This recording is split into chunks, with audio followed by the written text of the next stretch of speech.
본문은 아브라함을 부르신 사건입니다. 아브라함을 부르신 사건. 이것이 하나님의 선교의 출발이고 근간이 됩니다. 여기서부터 우리의 선교 여행을 출발하도록 하겠습니다. 하나님의 선교. 하나님의 선교란 무엇인가? 이 선교학에서는 이것을 미시오 데이, 라틴어로 미시오 데이라고 합니다. 쉽게 말하면 선교라고 하는 것은 하나님의 계획이고 하나님의 일이고 그리고 하나님이 주관하시는 것이다. 선교의 주체는 하나님이시다. 쉽게 말하면 그런 겁니다.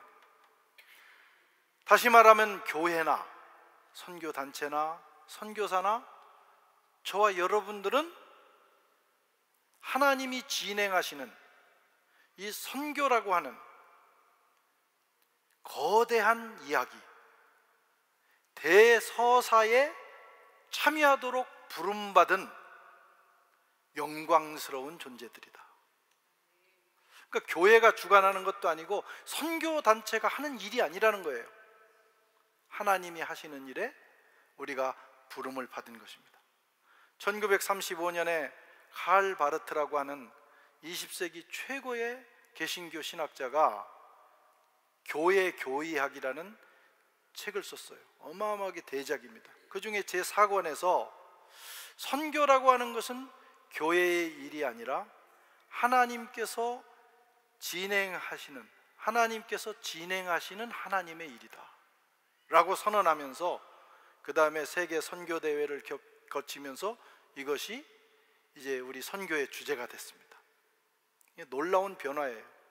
그래서 우리가 아프리카 갈 때도 그러고 항상 등 뒤에다가 미시오 데이를 쓰고 가는 것은 이 일은 우리의 일이 아니고 하나님의 엄청난 대서사이고 우리가 그 일에 참여하는 영광스러운 존재들이다 라고 하는 마음으로 가게 되는 것입니다. 오늘 본문은 바로 하나님께서 이 하나님의 선교를 시작하시는 내용입니다. 먼저 선교는 하나님의 부르심의 목적이라고 하는 것을 말씀하고 있어요. 선교가 뭐냐? 하나님이 그의 백성들을 부르실 때 그 목적이라는 거예요. 그걸 위해서 부르신다는 거예요. 1절에 여호와께서 아브라함에게 이르시되 너는 너의 본토 친척 아비 집을 떠나 내가 내게 지시할 땅으로 가라, 이렇게 말씀하셨어요. 하나님의 선교는 하나님의 부르심에서 시작됩니다. 내가 하고 싶다고 시작하는 게 아니에요. 하나님이 부르신 것입니다. 선교의 거대 서사가 이렇게 시작이 됩니다. 아브라함을 부르셨는데 부르실 때 부르심의 내용은 두 가지입니다.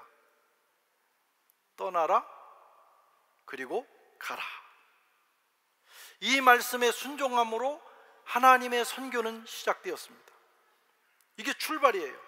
하나님이 오늘도 저와 여러분들을 부르십니다. 떠나라, 그리고 가라. 이 떠남은 하나님의 선교의 시작입니다. 아브라함은 본토 친척 아비집을 떠났습니다. 그리고 하나님이 지시할 땅으로, 미지의 땅으로 가게 됐어요. 우리도 떠나야 합니다. 사실 여기 와 있는 분들은 이미 떠난 사람들이에요. 우리는 본토 친척 아비집을 진짜 떠나서 아브라함보다 더 멀리 왔습니다. 아브라함의 거리는 지금 뭐 해봐야 비행기 타고 한 2시간 정도 거리라면 우리는 14시간. 우리 친구들은 티웨이라는 새로 들어온 항공을 탔는데 15시간 걸렸대요. 우리는 그 먼 거리를 달려와서 오늘 프랑스 땅에 살고 있어요. 우리는 이미, 특별히 크리스찬들은 본토 친척 아비집을 운명적으로 떠나서 여기서 디아스포라로, 에트렁제로, 다시 말하면 선교적 삶을 시작한 것입니다. 내가 계획을 하고 떠났던, 무슨 사연이 있어서 여기 왔던, 비전을 가지고 왔던, 우리는 이미 떠난 사람들이에요. 그리고 우리는 하나님께 부름받은 사람들이에요. 그 속에 하나님의 계획이 있습니다. 어떤 계획이냐? 우리를 선교로 부르신 거예요. 그걸 아셔야 합니다. 저도 갑자기 떠났어요. 무슨 해외 선교에 대한 꿈을 가지고 기도한 적도 없고, 특별히 프랑스라고 하는 나라를 생각해 본 적도 없고, 늘 말씀드리지만 에펠탑이 프랑스 파리에 있는 걸 그때서 알았어요. 관심이 없었어요. 딱 유일한 관심은 파리 사람들은 막대기 같은 빵을 들고 다닌다더라. 그거 외에는 별로 관심이 없는 땅이었는데, 어느 날 내가 섬기던 교회 목사님이 그 교회에서 결정했어요. 성전도사가 가라. 우리 교역자가 한 50명 됐는데, 부교역자가, 그 중에 막내인 가라, 저보고. 그래서 딱 3개월 준비하고 아베세드도 모르고 그냥 왔어요. 약간 강요에 의한, 거부할 수 없는. 그래서 왔는데 지나다 보니까 거기에 하나님의 계획이 있었어요. 하나님이 나와 내 가정을 여기로 보내신 것입니다. 여러분도 마찬가지입니다. 프랑스 파리 땅에 와 계신 이상 우리는 이미 그 누구보다도 더 선교적 목적을 위해서 부름을 받은 존재들입니다. 떠나야 돼요. 아브라함이 떠난 것은 지리적 이동만이 아닙니다. 그는 익숙한 곳을 떠난 것입니다. 안전한 곳을 떠난 것입니다. 우리가 지금 여기 와 있다면 여전히 익숙한 것에 매몰되어 있거나 안전한 곳을 찾아서 안주한다면 우리는 떠나지 않은 사람들이에요. 그리스도인은 익숙한 곳, 안정된 곳에 머물러서는 안 됩니다. 그렇게 사는 사람은 나중에 별 볼 일 없어요. 우리가 이 세상에 태어나서 우리가 예수 믿고 구원받은 다음에 늘 기도가, 하나님 오늘도 우리를 보호해 주시고 안전하게 해주시고 아무 일 없게 해주시고, 이런 기도합니다. 성경은 우리에게 그렇게 가르치지 않아요. 안전하고 익숙한 곳을 떠나서 원수가 기다리고 있는 전선 프론티어에 가서 그들과 직면하면서 하나님이 주신 사명을 감당하라고 말씀합니다. 그래서 그리스도인의 삶은 위험한 거예요. 힘든 거예요. 편안한 것, 익숙한 것, 안정된 것을 추구하면 이미 우리는 생명을 잃는 것입니다. 자기 중심적인 삶에서 떠나야 합니다. 그것이 본토, 친척, 아비집을 떠나는 것입니다. 그리고 하나님이 가라는 곳에 가서, 아프리카의 어떤 선교사님은 아무 생각 없이 아프리카에 갔다가 그만 갑자기 사로잡혔어요, 마음이. 그리고는 가서 평생을 보냈습니다. 그런 거예요.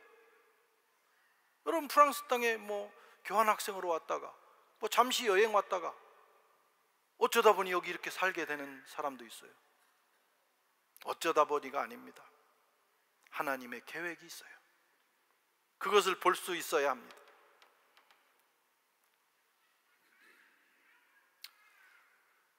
아비, 친척, 고향을 떠난 사람들은 새로운 땅에서 힘들게 살아갑니다. 겉으로 보기에 파리 땅은 화려하고 아름다운 것 같지만 여기 사는 것은 고단합니다. 30년을 살아도 익숙하지 않아요. 그래도 한국 가면 공항에 내리면 딱 편해. 텔레비를 봐도 편해. 알아듣는 말이 틀리잖아요. 너무 여기는 힘들어요. 오랜 시간이 지나도. 파리는 비교적 안정된 곳이에요. 안전하고. 그래도 가끔 테러가 일어나가지고 우리를 두렵게 합니다. 미국에 비하면 굉장히 안전한 곳이죠. 미국은 밤에 어두울 때 나가면 큰일 난다고 그러더라고. 제가 옛날에 새벽에 잠이 일찍 깨가지고 호텔 주위를 배회하다가 친구한테 혼난 적 있어요. 죽으려고 환장했냐, 총 맞는다 이거예요. 그런 거에 비하면 파리는 굉장히 안전한 곳입니다. 그래도 우리는 여전히 이 땅이 낯선 땅이에요. 늘 스트레스를 받아요. 왜 우리가 여기 살아야 되는가? 하나님께서 보내셨기 때문입니다. 하나님께서 우리의 이 힘들고 고단한 삶을 통해서 하시고자 하는 하나님의 역사가 있기 때문이에요. 우리가 그 일에 동참하고 그 사명을 감당하면, 그게 선교적 삶이죠. 그 삶을 감당하면 우리는 충분히 괜찮은 사람들이 되는 거예요.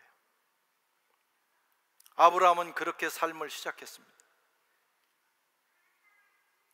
우리도 이미 그 삶을 시작했어요. 선교적 삶. 그러므로 우리는 날마다 자신에게 이렇게 물어야 합니다. 나는 신앙을 안전지대로 삼고 있지는 않은지. 그런 기도 가능하면 하지 마세요. 아무 일도 없이 오늘 그냥 무풍지대로 살게 해주세요. 그러지 말고 오늘 폭풍이 불어도 오늘은 전진하면서 주님의 뜻을 이루게 해주세요. 이렇게 멋진 기도 좀 해보시라는 거예요. 하나님이 나에게 떠나라고 하신 영역은 어디인지, 지금도 계속해서 내가 머물고 있는 것은 어디인지 점검하셔야 합니다. 인생은 진짜 빨리 지납니다. 저는 30년이 너무 눈 깜짝할 사이, 제 인생에 제가 그래도 90까지는 살 거 아니에요? 그러면 3분의 2가 지나버렸어. 여기 30년, 한국에 30년. 금방 지납니다. 선교적 삶을 살아야 여러분 가치 있는 인생이 돼요. 두 번째로, 선교는 신령한 복을 세상에 흘려보내는 것입니다. 2절에 내가 너로 큰 민족을 이루고 내게 복을 주어 내 이름을 창대케 하리니 너는 복의 근원이 될지라. 하나님이 복을 약속하셨어요. 내가 너를 복되게 하겠다. 그리고 너로 인해서 열방이 복을 받을 거야. 네 가족 열방이. 선교가 뭐냐? 어렵게 생각할 거 없어요. 하나님이 내게 주신 복을 이웃에게 흘려보내는 것이 선교예요. 하늘의 복, 신령한 복, 하나님 나라의 복을 나만 받지 말고 이웃에게 부지런히 흘려보내는 것이 선교입니다. 물론 선교학을 전공해야 선교하는 게 아니에요. 우리가 하나님 말씀대로 잘 살고 하나님 내게 주시는 그 기쁨과 생명의 능력을 받아 누리면서 이웃에게, 그것이 이제 국경을 넘고 문화를 넘으면 선교가 되는 것입니다. 아브라함에게 주신 복은 거기 머물면 안 됩니다. 세상으로 흘러가야 합니다. 하나님은 아브라함을 복의 근원으로 삼으셨어요. 그 말은 복 덩어리가 됐다는 얘기예요. 아브라함을 만나는 사람마다 하나님의 복과 접촉하도록. 그러기 위해서는 아브라함이 열어야 되는 거예요. 하나님이 주신 축복을 혼자 간직하는 것이 아니라 힘들고 어려워도 연다는 건 어려운 거예요. 열어서 끊임없이 흘려보내야 하는 것입니다. 복의 통로가 되어야 됩니다. 하나님이 주시는 복은 특징이 있는데 한 곳에 머물면 생명 주기가 짧다는 거예요. 자기만 복 받고 마는 거예요. 자손에게도 흘러가지 않아요. 근데 하나님의 복은 원래가 2대, 3대, 4대 아래로 내려가고 이웃에게로 국경과 문화를 넘어서 흘러가게 돼 있는 거예요. 크리스찬들이 너무 이기적이에요. 나 자신만 생각을 해요. 그래서 복이 거기서 끝나는 거예요. 다른 곳으로 흘러가면 생명 주기가 계속됩니다. 이것이 하나님의 복의 생명 시스템이에요. 나누면 나눌수록 커지는 것이 하나님의 축복이에요. 하나님의 생명의 복은 흘러갈 때 계속 차고 넘치는 기적이 일어납니다. 아멘. 그러니까 나눠야 돼요. 그게 눈에 보이는 유형의 물질이든 내 재능이든 또 복음이든지 하늘로부터 온 그 모든 것은 나만 가지고 있으면 안 됩니다. 흘러보내는 거예요. 활짝 열고. 절대로 고갈되지 않습니다. 흘러보내면 계속해서 넘치는 은혜가 있어요. 그게 선교입니다. 선교는 내가 받은 하나님의 복을 이웃에게, 열방에게, 그 복이 내 문턱을 넘고 담장을 넘고 문화를 넘고 국경을 넘어서 흘러가도록 하는 것이 선교예요. 선교를 어렵게 생각하면 안 됩니다. 하나님이 주신 축복을 누리고 그것을 부지런히 나누는 것이 선교예요. 그리고 그 선교는 기쁘고 자랑스러운 일입니다. 선교를 해본 사람들은, 하나님이 주신 은혜를 이웃과 나눠본 사람들은 처음에는 힘들죠. 그게 이웃에게 복음을 전하는 것도 민망하고 용기도 안 나고, 또 아프리카 그 더운데 우리가 복음 들고 다 자비량에서 달려가는 것도 쉬운 일 아니죠. 근데 한번 해본 사람은, 선교를 갔다 온 사람은 자꾸 가게 되는 거예요. 왜? 그 축복과 은혜와 기쁨을 알기 때문이에요. 우리 금년에도 단기 선교 갈 때, 그전에는 설득을 했어요. 우리 단기 선교 가자고 만나 먹으면 설득하고 해서 겨우 팀을 꾸렸는데, 이게 시간이 지나면서 소문에 소문이 난 거예요. 야, 정말 선교 갔다 왔더니 진짜 좋더라. 일단 좋아. 그 다음에 갔다 온 사람들이 변화가 되는 거예요. 또 우리 교회 축복은 뭐예요? 갔다 오면 그 중에 목사, 선교사, 사모 뭐 하나가 나와.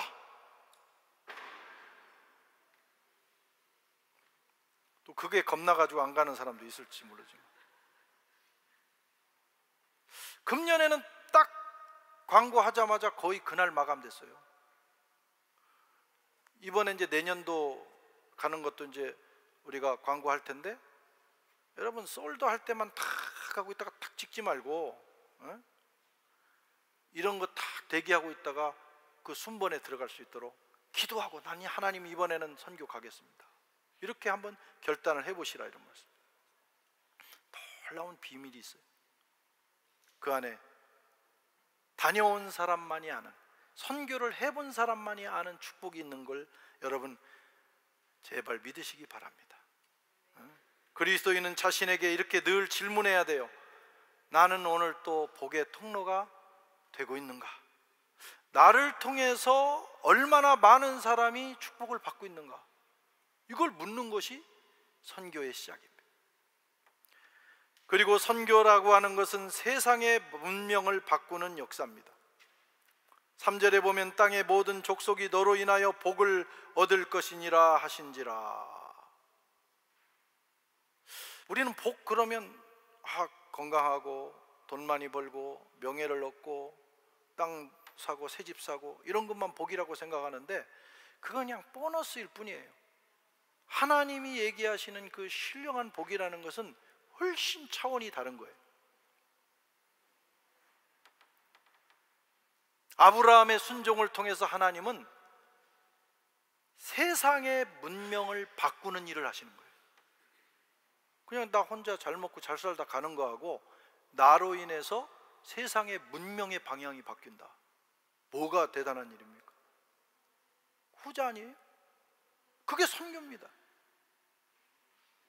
아브라함을 통해서 세상의 문명을 바꾸시겠다는 대선언,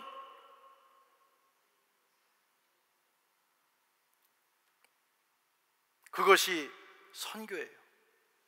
아브라함 시대에는 바벨론 문명이 세상을 지배하고 있었어요. 사탄의 문명입니다.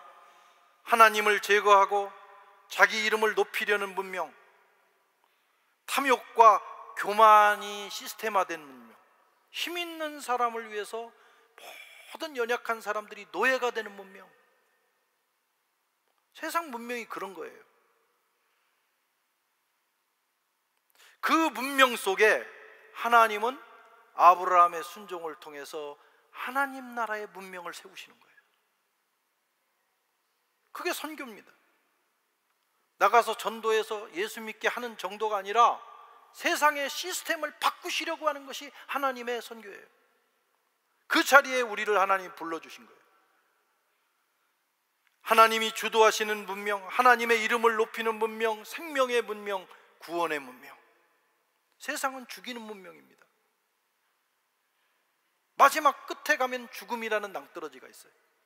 그런데 하나님이 일으키시는 하나님 나라의 문명은 끝에 가면 영원한 생명이 있어요.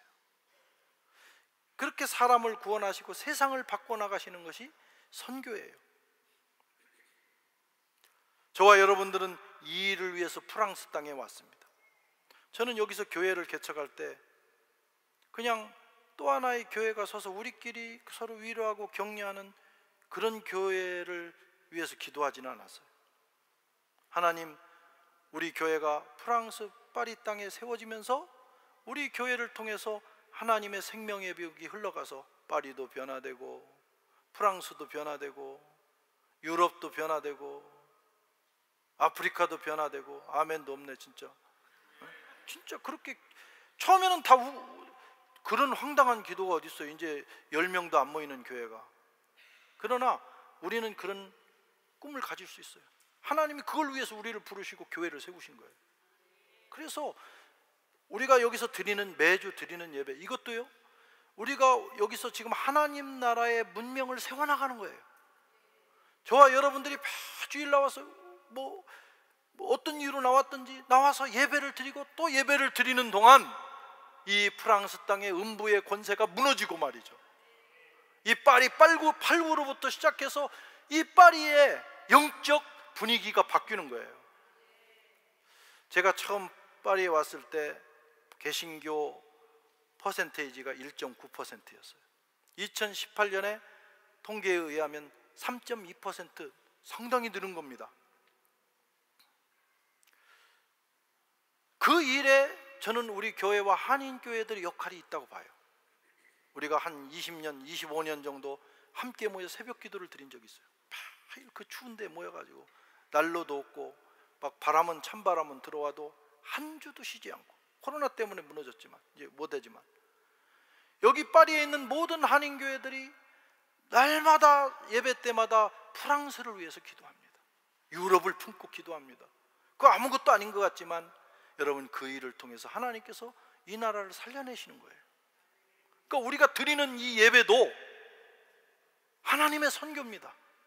크리스찬들이 모여서 주일마다 뜨겁게 예배드리는 이 열정이, 그 에너지가 흘러나가면서 프랑스 파리 땅이 변화됩니다.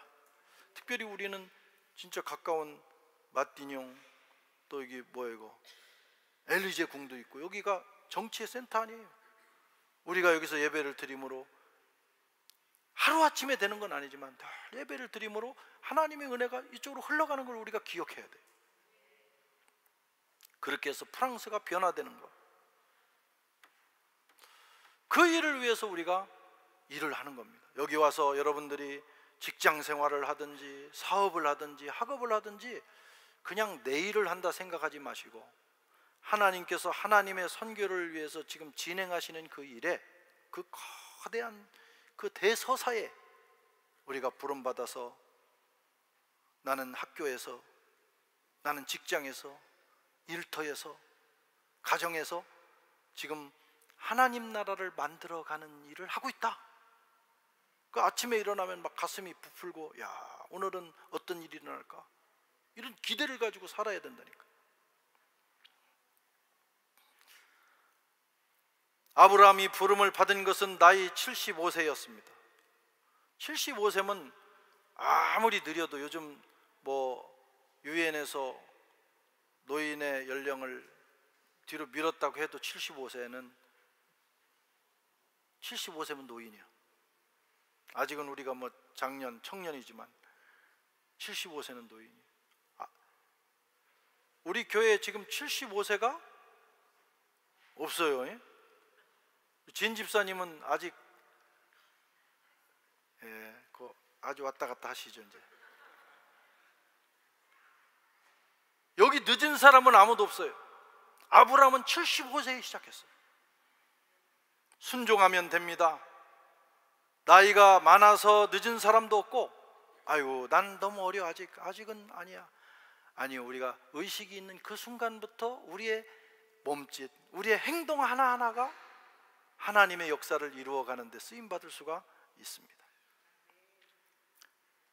주님의 부르심과 명령에 순종하는 저와 여러분들을 통해서 우리의 한 걸음, 우리의 작은 몸짓을 통해서 역사의 미래, 새로운 문명이 발생하고 이루어져 가게 됩니다.